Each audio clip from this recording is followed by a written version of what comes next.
e que todos os moradores da terra estão desmaiados, porque temos ouvido que o Senhor secou as águas do Mar Vermelho diante de vós, quando saíeis do Egito, e também o que fizestes aos 2 reis dos amorreus, Seom e Og, que estavam além do Jordão, aos quais destruístes. Ouvindo isto, desmaiou-nos o coração, e em ninguém mais há ânimo algum, por causa da vossa presença. Atenção, porque o Senhor vosso Deus é Deus em cima nos céus e embaixo na terra. Vamos dar uma pequena parada aqui, e depois nós vamos continuar, no verso 12. Raabe, ela não viu o Mar Vermelho se abrir. Raabe, ela não viu o maná caindo do céu. Raabe, ela não viu as pragas caindo sobre os egípcios. Ela não viu a água se transformando em sangue, ela não viu nada disso. Ela não viu a Arca da Aliança, ela não viu o santuário, ela não tinha visto nada, ela não viu a nuvem de fogo à noite, ela não viu a nuvem acompanhando, ela não viu a água brotando da rocha, ela não viu a água amargosa virando água doce, ela não viu. Ela só ouviu. É o que ela diz aqui, ó. Ouvindo isso, desmaiou-nos o coração. E o Senhor vosso Deus é Deus em cima nos céus e embaixo na terra. Acabamos de ouvir aí a música falando exatamente sobre o Deus poderoso. E para Raabe, ela ouvir falar foi o suficiente para ela ter o temor de Deus. Mas quem era Raabe? A Bíblia, ela não esconde. Tanto é que quando fala, sempre vem a palavra prostituta Raabe. A Bíblia não esconde. Sabe por quê? Eu não sei vocês, mas os meus pecados, eles me perseguem. Talvez para vocês não tenha esse problema. Eu tenho. Eles me perseguem. Nossa, eu vejo aquela pessoa que eu fiz alguma coisa e eu lembro. Nossa. Se eu tivesse jeito de apagar o passado, eu faria. Eu sei que Deus perdoa, mas eles ainda estão na minha memória. Eu sei que estão perdoados.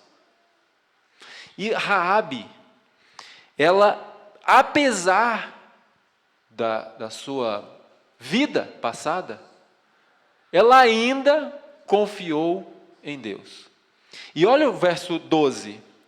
Agora, eu queria que vocês concentrassem numa palavra que eu vou falar aqui. Ó. Agora, pois, jurai-me, vos peço, pelo Senhor, que assim como usei de misericórdia para convosco, também dela usareis para com a casa de meu pai, e que me dareis um sinal certo, de que conservareis a vida a meu pai e a minha mãe, como também a meus irmãos e minhas irmãs, com tudo que tem, e de que livrareis a nossa vida da morte. Aí a resposta dos homens, verso 14.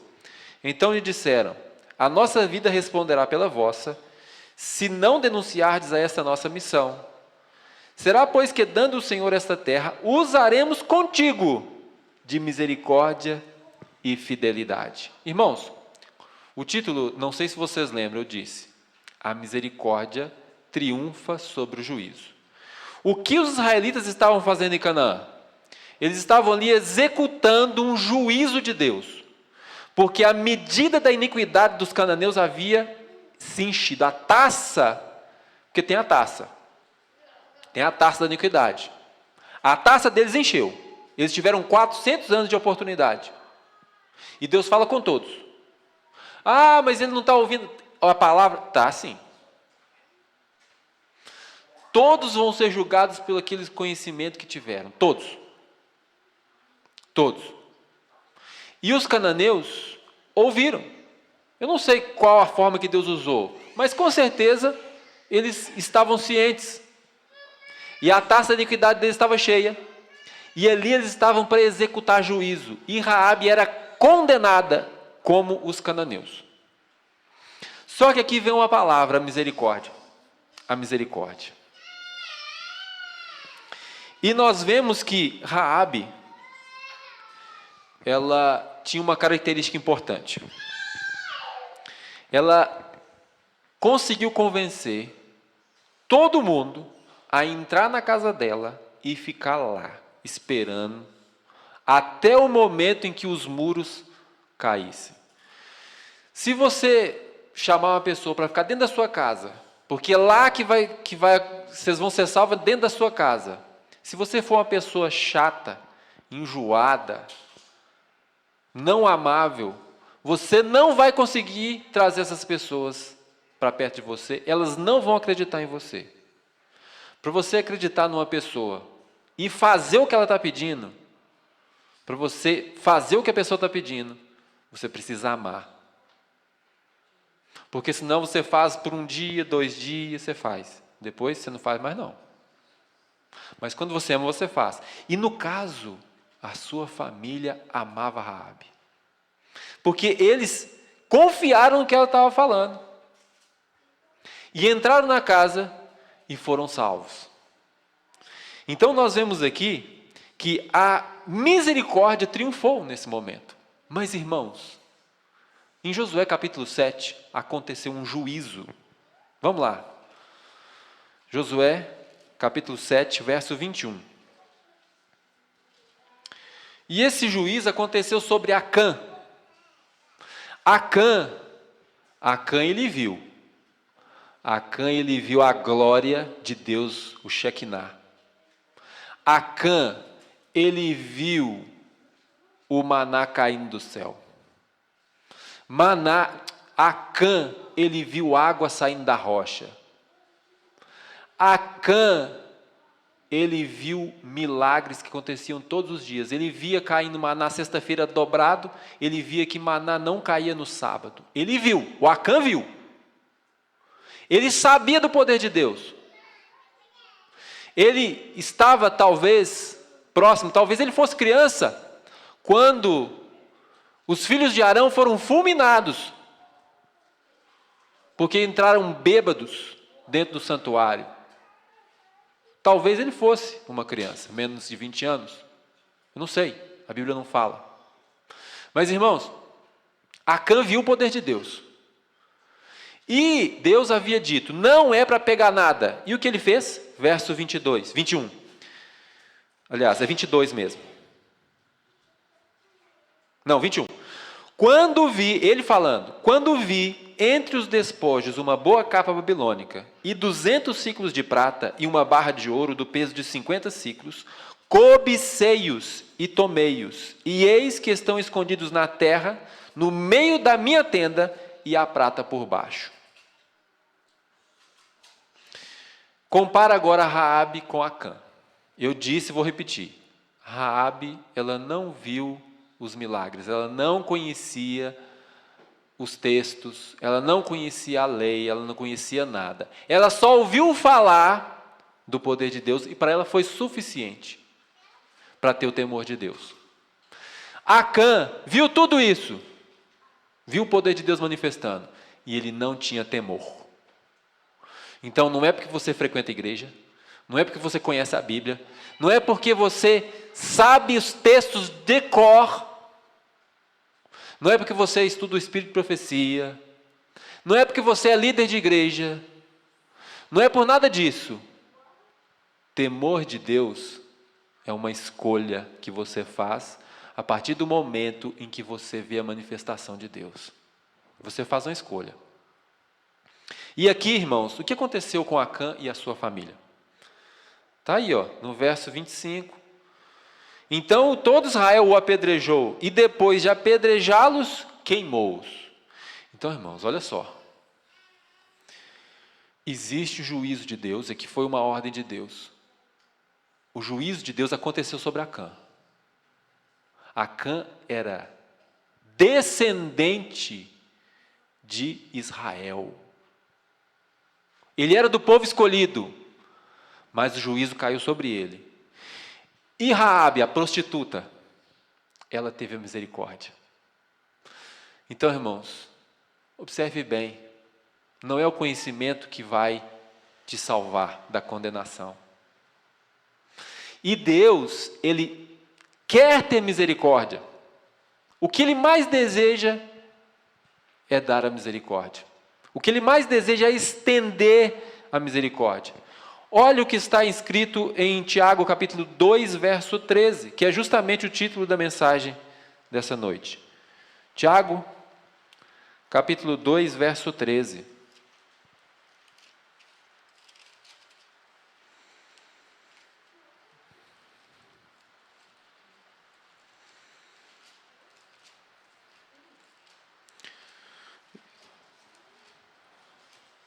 Tiago 2,13. Porque o juízo é sem misericórdia para com aquele que não usou de misericórdia. A misericórdia triunfa sobre o juízo. Está aí o título da mensagem dessa noite. A misericórdia triunfa sobre o juízo. Ontem, de tarde, eu assisti no YouTube um documentário num canal chamado Cevada Pop. Esse documentário, o título é assim, Sim, eu me lembro da senhora White. E ali vem os netos da senhora White e algumas pessoas que foram contemporâneas dela gravaram esse vídeo. Esse vídeo já é antigo, né? Só que foi colocado à disposição para assistir 2 semanas atrás, parece, ou 1 semana, não sei. E ali, irmãos, eu me surpreendi, não surpreendi não, mas assim, eu confirmei o que eu já imaginava ao ler os escritos da senhora White. Quem não tem esse costume, esse contato, tem a impressão que a senhora White era uma pessoa assim, que ficava assim, isso aí está errado, conserta. Ficava assim, no fundo, talvez na frente da igreja, olhando um por um. Olhando o horário e preocupado com isso. Talvez muita gente tenha essa impressão. Mas testemunhas oculares, os netos dela. Alguém perguntou para a neta dela, perguntou assim, a sua avó, ela te chamava muita atenção? Como é que era? Ela ficava toda hora falando que você tinha que fazer? Ela falou assim, nunca. Só uma vez que ela me deu um conselho, estava junto com a minha mãe, ela deu um conselho, uma vez. E se quiser saber qual é esse conselho, assiste lá, documentário, interessante. Irmãos, a misericórdia triunfa sobre o juízo. A misericórdia triunfa sobre o juízo. E existe o juízo vai acontecer. Mas o que Deus mais quer é dar a misericórdia. Olha agora para Mateus capítulo 1. Mateus capítulo 1. Abra, isso é importante. Esse aí é o mais importante, hein? Mateus capítulo 1.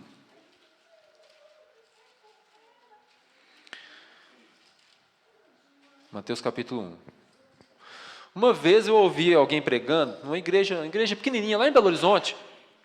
Estava lá e alguém pregou e falou que isso aqui, o capítulo 1 de Mateus, do verso 1 até o 17, e eu gostei dessa ilustração. Ele falou assim, esse aqui é o retrato de família de Jesus. Sabe, quando chega na casa, principalmente as casas mais antigas, que tem lá, quem quer isso aqui? Isso aqui é meu avô, isso aqui é fulano de tal, tem um quadro com os ancestrais. Aqui, ele comparou com um retrato da família de Jesus. E quando você vai ler Mateus, você, se prestar atenção, você leva alguns sustos. Por exemplo, primeiro susto que você vê, no verso 3, diz assim, Judá gerou de Tamar a Pérez. Espera aí, por que está citando o nome de Tamar, sendo que não havia citado nenhum nome de mulher? Está aí, cadê o nome da esposa de Abraão? Não tem. De Isaac? Não tem. De Jacó? Não tem. Judá. Tem, Tamar. Peraí. Tamar, quem era Tamar? Tamar era a nora dele. Se você ir lá em Gênesis capítulo 38, a história a palavra é esquisita. Gênesis 38, a palavra que define um pouco do que aconteceu ali é uma história esquisita. Porque o que aconteceu? Primeiramente, se você quiser depois acompanhe, quiser abrir agora pode ir acompanhando. O que Judá fez? Primeira coisa, ele apartou-se de seus irmãos. Ele já separou de seus irmãos. E foi para outro lugar. Quando chegou lá, ele juntou com um colega lá. E ele arrumou a filha de um cananita. Casou com ela, teve o primeiro filho, o Er. Só que o Er era ímpio. E Deus executou o juízo sobre ele, ele morreu. Aí veio Onã, porque o Judá falou assim, você tem que coabitar com a esposa do Er, eu esqueci de falar, né? O Er casou-se com Tamar, o Er. Só que ele era iníquo e Deus executou o juízo sobre ele. E aí o Onã tinha a obrigação agora de dar um filho para Er. Só que ele não fez isso, ele fazia a julgada dele lá para isso não acontecer. E ele morreu também. O Selá, o filho mais novo, era muito pequeno. E o pai falou assim, o Judá, falou assim, não, vai embora para casa do seu pai, senão você vai matar meu filho. Mais ou menos isso. Vai embora para casa do seu pai. Quando meu filho crescer, talvez você casa com ele. E aí, a Tamar viu que ele tinha crescido, passou o tempo, né? Viu que ele tinha crescido, não vai casar nada. Não vai resolver meu problema. O que ela fez? Vestiu roupa de prostituta e ficou esperando o Judá passar. Olha a história. Ficou esperando o Judá passar. O Judá confundiu ela com uma prostituta. Coabitou com ela ficou grávida de Judá. Queria matar quando ficou sabendo. Vamos matar porque ela adulterou. Aí ela tinha o comprovante de que era Judá que tinha se deitado com ela. E aí ele falou assim, não, então tá bom, não vai morrer não. Você é mais justa que eu. Eu realmente estava fazendo errado. E aí veio os dois filhos, que saíram gêmeos. O Pérez e Zera. E aí um saiu com a mão, colocou um fio e tal. E aí vem aqui citando essa história, vem citando o nome dos dois. Pérez e Zera. Tamar está aqui, irmãos. Uma história no mínimo esquisita. E Jesus não tirou do retrato lá. Porque provavelmente Tamar era cananeia. Provável é que ela era uma cananeia. E aqui, irmãos, nós vemos a misericórdia triunfando. Se você avançar mais um pouco, tem o nome de uma segunda mulher. Qual que é o nome dessa mulher? Raabe. Parece que foi... Parece não. Não parece. Foi. De propósito. Por que não citou as outras esposas? Não poderia ser citado? Fala a verdade. Por que não citou? Vem citando a segunda mulher. Qual que é a segunda mulher? Raabe. Verso 5. Salmão gerou de Raabe a Boaz. A Raabe. Raabe era perfeita? Não. Ela mentiu. Tem pelo menos esse relato lá nas Escrituras, que ela mentiu, contou uma mentira. Vocês viram alguma vez Deus repreendendo Raabe por causa daquela mentira? Não. Não. Irmãos, olha só. O conhecimento, tem gente que não busca conhecimento, fala assim, não, eu já vi gente justificando assim, não, eu não quero estudar as coisas de Deus, porque senão eu vou ficar responsável pelo que eu estudei. Os cananeus, eles ouviram falar da mesma forma que Raabe. Para eles não foi suficiente. E eles foram condenados mesmo assim. Porque eles não queriam ver as evidências de que Deus era Deus poderoso. Não queriam ver. Fecharam os olhos. Isso já é condenação. Então, quando a pessoa diz assim, não, eu não quero estudar sobre esse assunto, ela já está se condenando. Foi o que aconteceu com os cananeus. E aí, continuando, irmãos, nós vemos aqui um nome de uma terceira mulher, Ruth. Ruth era o quê? Moabita. Os moabitas estavam condenados até a 14ª geração, não poderia entrar de jeito nenhum dentro do meio do povo, o santuário. O que Jesus fez? Colocou no retrato da família dele. Entrou aqui, ó, citou o nome dela, Ruth. E uma mulher fantástica, temente a Deus de verdade. E vem aqui uma quarta mulher. Quarta, né? 1, 2, 3. 1, 2, 3, 4. Não fala o nome, mas fala o pecado dela. Olha o que diz aí. Salomão, da que fora mulher de Urias. Jessé gerou a Davi, e o rei Davi a Salomão, da que fora mulher de Urias. Não esconde. Mostrou claramente a origem de Salomão. Da que fora mulher de Urias. E aqui, irmãos, nós temos uma grande lição para a nossa vida. Uma grande lição. O juízo, ele vai acontecer. O juízo, ele pode acontecer a qualquer momento. Já aconteceu. Várias e várias vezes. Não adianta você pensar que Deus é aquele pai bonachão, que o filho faz o que quiser e não está nem aí. Deus não é esse. Deus é aquele que vê o arrependimento sincero e vai perdoar. Judas, ele poderia ter se arrependido. Só que ele foi longe demais. E ele então passou além de um ponto em que ele poderia se arrepender. Pedro, ele cometeu um pecado terrível. Só que ele caiu em si, foi perdoado e a misericórdia triunfou sobre o juízo. Na vida de Pedro, a misericórdia triunfou sobre o juízo. Na vida de Judas, o juízo triunfou sobre a misericórdia. Por quê? Tiago 2,13.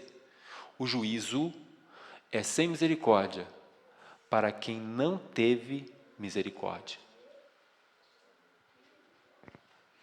Então, irmãos, se você não tiver misericórdia, Deus não vai ter misericórdia de você.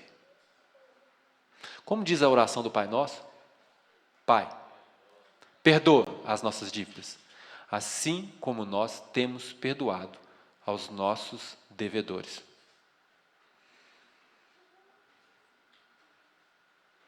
Então, irmãos, a mensagem é essa. A mensagem eu acho importante demais. Sabe por que eu acho importante? Porque eu acho difícil.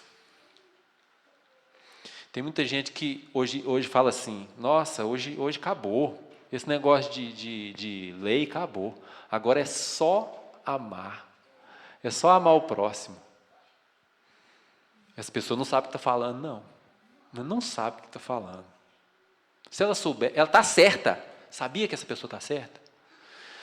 Se eu amar o meu semelhante, eu não vou pecar contra ele. Se eu amar. Eu vou pecar contra o semelhante se eu amar ele? Não vou. Se eu amar a Deus, eu vou pecar contra Deus? O que Deus pediu, eu faço. O jovem rico, ele falava que guardava todos os mandamentos. Ele guardava os mandamentos? Deus falou assim, Jesus falou assim, só falta uma coisa, vende tudo que você tem, depois vem e segue-me. Era uma ordem.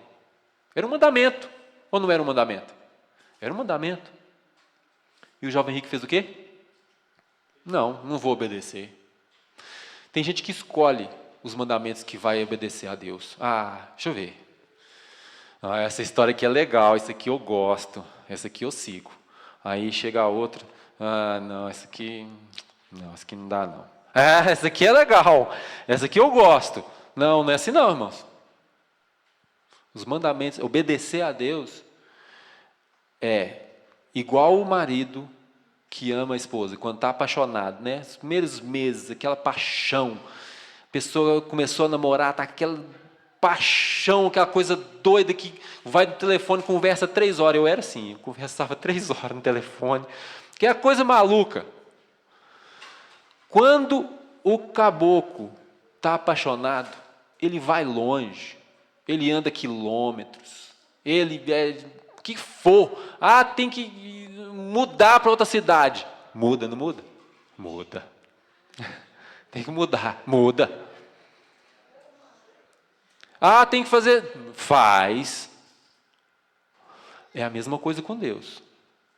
Ah, eu amo o Senhor, eu amo demais. Então, separa um dia para mim. Não, não dá. Ah, então você vende tudo que você tem e dá para os pobres. Não, isso aí não tem jeito não. O senhor está ficando doido? Então, irmãos, parece que é uma mensagem água com açúcar. Para muita gente acha que é água com açúcar, uma mensagem de misericórdia. Não é não? Não é não. Pelo menos para mim não é não, pode ser que para você seja mais fácil. Deixar a misericórdia triunfar, eu acho duro, eu acho difícil. Eu acho difícil. Porque amar aqueles irmãozinhos que é legalzinho com a gente, aí é mamão com açúcar mesmo. Hein? Agora amar aquele chato, que te amola, que te espizinha, que não pode te ver, que vai criar problema para você. Não tem essas pessoas? Tem delas no trabalho, tem delas na igreja, tem delas na família, tá? Tem delas no trabalho, tem delas na igreja e tem delas na família. Você não vai conseguir livrar delas, não. Quando sai um, entra outro, viu? Eu sei. Sai um, entra outro. Ah, não, a igreja ia melhorar demais se fulano de tal saísse. Eu já vi isso acontecendo. Aquele fulano saiu, não passou um dia, chegou outro. Não escapa. Você tem que aguentar. Você tem que aguentar. Você tem que aguentar o Pedro. Tem que aguentar. É assim. Tem que ir junto. Tem que sustentar, suportar. A palavra diz que você deve suportar uns aos outros. Aí tem gente que entende que suportar é assim, não, eu suporto fulano de tal. Eu tolero. Não, não é não. Como é que é o nome desse negócio aqui, ó? Suporte. Isso aqui é suporte, ó. Isso aqui é suporte. O que o suporte faz com o púlpito? Segura ele para não cair. É isso que é sustentar. Suportar. Suportai-vos uns aos outros. Não é assim, eu vou tolerar o Vinícius, vou tolerar ele. Eu não gosto dele não, mas eu vou tolerar. Não, não é assim não. É assim, ele está caindo. Espera aí, se eu te segurar você no braço para ele não cair. Isso que é suportar uns aos outros. É fácil, irmãos? Não é não. Era muito mais fácil obedecer a letra da lei. Muito mais. Guardar o sábado é mamão com açúcar. Em comparação com suportar uns aos outros. É só você não trabalhar, ué. É só isso. Se for olhar a letra da lei é isso. É só dar um jeito de não trabalhar. Não matar, não vou roubar de ninguém, pronto, estou livre. Os fariseus, eles achavam que estava tranquilo. Eles até julgavam os outros. Por quê? Eles achavam que estava liberto dos problemas. Por quê? Guardavam os mandamentos. Então, irmãos, essa mensagem é dura para mim e para vocês. A misericórdia precisa triunfar sobre o juízo na sua vida. Porque só assim você vai alcançar a misericórdia. Fique de pé e vamos orar.